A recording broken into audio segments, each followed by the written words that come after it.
L'immigration, c'est un symptôme, ce n'est pas la maladie elle-même. Donc c'est très facile pour les États occidentaux peut-être de parler uniquement des flux qu'il faut stopper, des frontières qu'il faut préserver, ok. Mais avant de préserver des frontières, il faut préserver les humains. Et les humains bougent parce qu'il y a des raisons à cette mobilité. Donc on voit des Africains qui viennent ou des Syriens, on a exactement le même mouvement entre le Mexique et les États-Unis. Donc tant qu'il y aura un déséquilibre dans l'économie mondiale, il y aura toujours des humains qui vont bouger pour suivre la richesse. Puis vous ajoutez après les conflits politiques. Donc oui, quand votre maison est bombardée, vous êtes Syrien, vous avez envie de survivre comme n'importe qui. Partir devient une nécessité. Là, ce n'est pas une migration économique.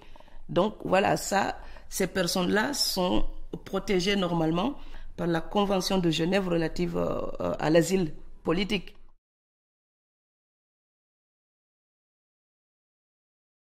C'est simple, vous regardez l'Allemagne par exemple, le nombre de personnes aujourd'hui, des gens qui partent à la retraite, ce nombre-là est absolument supérieur au nombre de jeunes qui rentrent dans le marché, sur le marché de l'emploi. Donc ça veut dire quoi? Eh bien, la jeunesse qui débarque, même si elle arrive d'une manière absolument terrible, poussée par la guerre ou la crise économique, eh bien, ces gens-là sont nécessaires à l'économie européenne. Et puis vous savez, ne soyons pas dupes. Si les immigrés sont venus depuis tout le temps et ils ont eu la possibilité de le faire, c'est parce qu'il y a des gens que ça arrange. C'est parce qu'il y a des entreprises qui en bénéficient. Donc ce serait aussi bien de faire la balance économique entre ce que les immigrés coûtent à l'Europe et ce que les immigrés rapportent à l'Europe. Voilà, parce que quand les gens travaillent, ils payent des impôts. Vous savez, même un immigré qui ne travaille pas, quand il va acheter son pain, il contribue dans l'économie.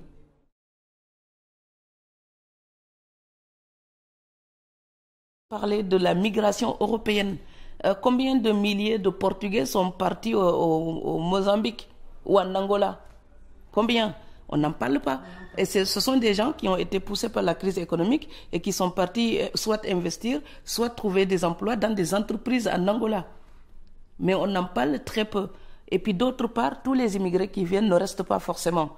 La semaine dernière encore, il y a une étude de l'INSEE qui montrait que le pourcentage des immigrés qui repartent au pays n'arrête pas d'augmenter depuis 2006.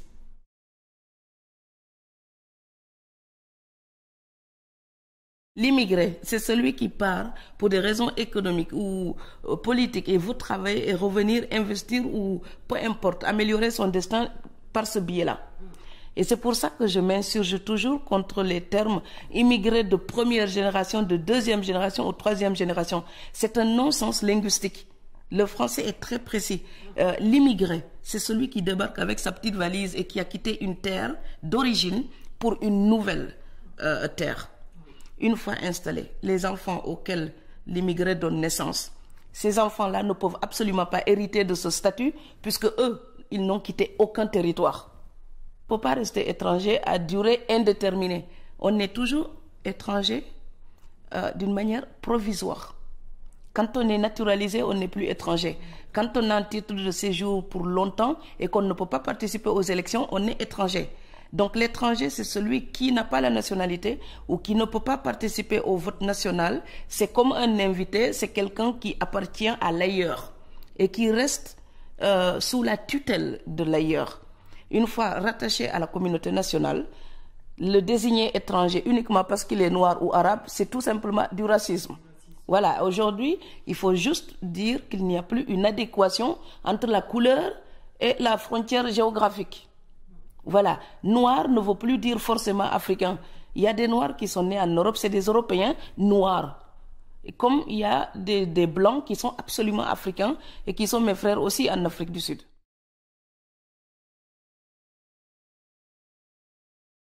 L'article 13 de la Déclaration universelle des droits de l'homme, tout individu a le droit de choisir librement sa résidence à l'intérieur d'un État. Ok? Ok. Et tout individu, l'alinéa 2, tout individu a le droit de quitter tout pays, y compris le sien, mais aussi le droit de revenir. Il y a toutes sortes de retours, comme il y a toutes sortes d'immigration. Les migrants que nous rencontrons ne viennent pas tous pour les mêmes raisons. Mais de la même manière, les gens qui retournent au pays n'arrivent pas toujours dans les mêmes conditions.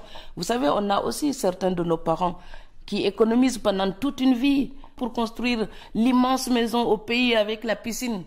Puis quand ils ont la retraite, ils y retournent et 5 ans après, ils meurent. C'est tragique. Mais parce qu'ils n'ont pas pris le temps de vivre. Et parce que les emplois qu'ils occupent ici sont tellement durs que ces emplois les détruisent. Donc oui, ils se disent à la retraite, je vais commencer à vivre.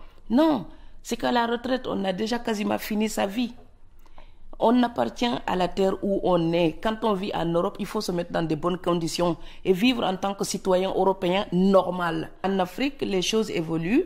Donc les gens qui sont là-bas se battent, organisent une société qui progresse, qui change. Parfois, l'Afrique que vous retrouvez ne correspond pas du tout à l'Afrique que vous aviez quittée.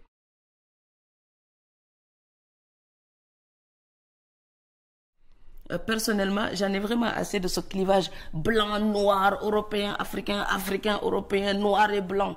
Je n'en peux plus. L'histoire a eu lieu, ok? Il y a eu un contact entre l'Europe et l'Afrique, ok? Ça a été violent, tout le monde le sait. Passer le reste des siècles à venir à le répéter ne changera strictement rien. Donc maintenant, pour moi, ce qui serait utile, c'est de dire, ok, on a un passé commun avec des choses négatives. Maintenant, imaginons des choses positives entre nous aujourd'hui. Donc, il faut que l'Afrique perde son complexe d'infériorité, son complexe colonial, et commence à regarder l'Europe comme un partenaire de négociation d'égal à égal. Et il faut que les Européens perdent leur complexe colonial aussi, leur complexe de supériorité. Donc voilà, et quand ils nous regardent, c'est pas l'Africain, c'est mon semblable être humain qui a les mêmes droits que moi. Donc il faut qu'ils arrêtent d'exploiter l'Afrique et de nous donner les restes de ce qu'ils nous prennent et nous vendre ça comme de l'aide humanitaire. Donc voilà, il y a des complexes des deux côtés. L'Afrique, le complexe d'infériorité, l'Europe, le complexe de supériorité. Et alors, aller faire de l'aide humanitaire en Afrique, vous savez, quand les Européens viennent investir en Afrique, ils appellent ça de l'aide au développement. Mais ils viennent gagner de l'argent, c'est tout bêtement et cyniquement du business. Donc il faut juste qu'ils soient assez intègres pour dire on fait des affaires avec les Africains. Et puis il faut que les Africains aussi arrêtent de se lamenter sur leur sort. Ah, la colonisation, je suis désolé. Maintenant, quand quelqu'un détourne des milliards de son pays, ce n'est pas la colonisation. Voilà, ce sont les défaillances des dirigeants africains d'aujourd'hui. Et il faut arrêter de se dédouaner à bon compte. Voilà, pour se regarder maintenant d'égal à égal et réclamer un monde meilleur et pacifiste. Voilà, sans le racisme. Parce que voilà, les populistes européens là, je pense qu'en fait, ils mangent un peu trop de tabasco et ils deviennent de plus en plus stupides. Et moi aussi, j'en peux plus.